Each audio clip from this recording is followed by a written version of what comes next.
Kak. Kami berdua yang akan memandu obrolan seru, santai, tapi insya Allah penuh gizi iman selama beberapa menit ke depan. Nah Cid, hari ini kita mau bahas topik yang hangat banget nih. Kita sering dengan cita-cita mulia tentang mewujudkan baldatun thayyibatun wa rabbun ghafur, negeri yang aman, makmur, dan diampuni Allah. Tapi kok rasanya di dunia nyata maupun dunia maya, kita masih sering nemu ketidakjujuran, hoax, bahkan saling fitnah ya. Betul banget Al, makanya hari ini kita bakal bedah subtema yaitu kejujuran dan pencegahan hoax sebagai fondasi masyarakat harmonis. Tenang, kita nggak sendirian. Di sini sudah hadir 3 narasumber hebat yang siap berbagi ilmu. Nah, yang pertama nih ada Kak Nursela. Halo Kak Nursela, gimana kabarnya? Halo Cika, alhamdulillah sehat dan bahagia bisa berkumpul dengan teman-teman di sini. Alhamdulillah. Lalu di sebelah Kak Nursela ada konten kreator kreatif kebanggaan kita, Kak Zahira. Halo Kak Zahira. Halo semuanya, saya berbagi perspektif dari balik layar gadget hari ini. Dan yang terakhir Kak Kara Keren, ada perwakilan aktivitas mahasiswa sekaligus pegiat literasi digital, Rama. Halo Kak Rama. Halo Kak Cika, Kak Alifa, dan teman-teman semua. Senang sekali bisa mewakili suara akademis dan pergerakan mahasiswa di sini. Oke, kita langsung masuk ke obrolan ya. Pertama ke Kak Zahira dulu nih. Sebagai orang yang hidupnya di dunia kreatif digital, Kak Zahira melihat nggak sih kalau kejujuran itu sekarang makin jadi barang langka demi sebuah konten? Waduh, kalau jujur sih iya banget. Sekarang demi angka viewers, like, dan algoritma, banyak orang yang terjebak bikin konten manipulatif. Mulai dari eksperimen sosial palsu, prank yang merugikan orang, sampai menyebarkan gosip tanpa konfirmasi. Seolah-olah demi cuan, kejujuran itu nomor sekian. Wah, miris banget ya. Nah, kalau dari sudut pandang Rama yang sering turun ke lapangan dan riset, apakah dampak sosialnya di masyarakat kalau krisis kejujuran ini terus dibiarkan? Dampaknya luar biasa merusak Kak Cika. Dalam sosiologi ada yang namanya social trust atau rasa saling percaya. Ketika masyarakat sudah terbiasa dengan berita bohong dan ketidakjujuran, social trust ini runtuh. Efeknya tetangga saling curiga, masyarakat gampang terprovokasi, dan akhirnya gotong royong yang menjadi ciri khas bangsa kita itu hilang. Jadi keharmonisan itu mustahil ada tanpa kejujuran.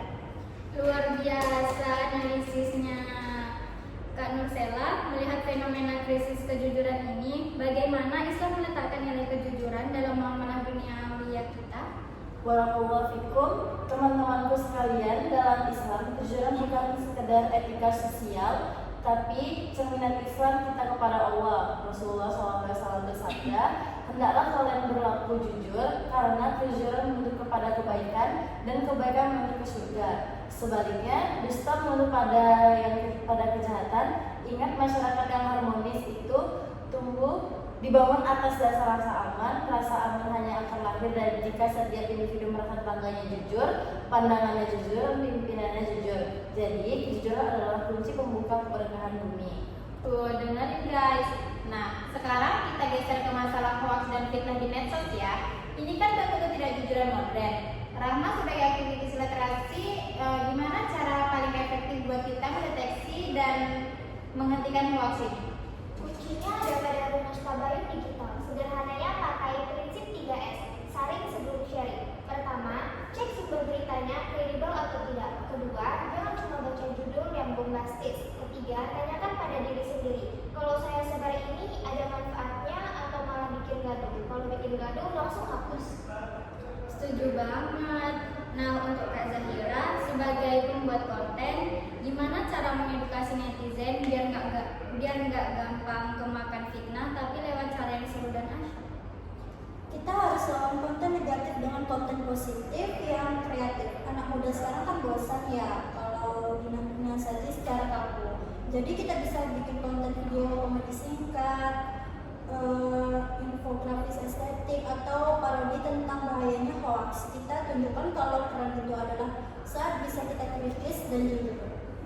Pak Nursela, apakah Islam juga memberikan panduan atau sanksi moral bagi orang yang suka ikut-ikutan menyebarkan berita yang belum jelas kebenarannya? Tentu saja Allah Subhanahu wa taala berfirman dalam Al-Qur'annya surat Al-Hujurat ayat 6, Perintahnya jelas untuk meneliti berita dari orang fasik agar kita tidak mencelakakan suatu kaum karena kebodohan kita.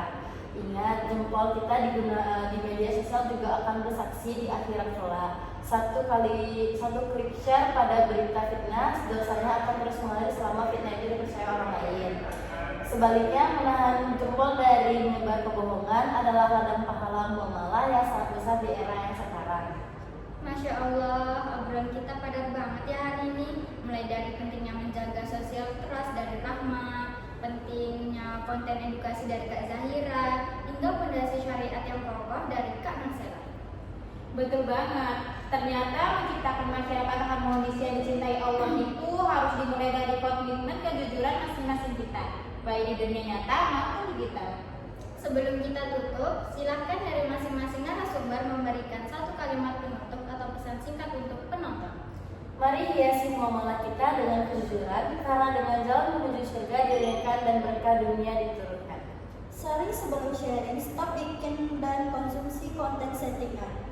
Yuk jadi netizen yang cerdas dan jujur. Masyarakat yang harmonis tidak turun dari langit, melainkan dijemput lewat aksi nyata pemuda yang berani menyuarakan kebenaran dan menolak kebohongan. Luar biasa. Terima kasih atas waktunya Kak Nursela, Zahira, dan Kak Rahma. Terima kasih juga untuk teman-teman semua yang sudah menyimak. Mari kita mulai gerakan jujur dari diri sendiri saat ini juga. Saya Alifa Dan saya Cika, bersama seluruh narasumber pamit undur diri. Wabillahi taufiq wal hidayah.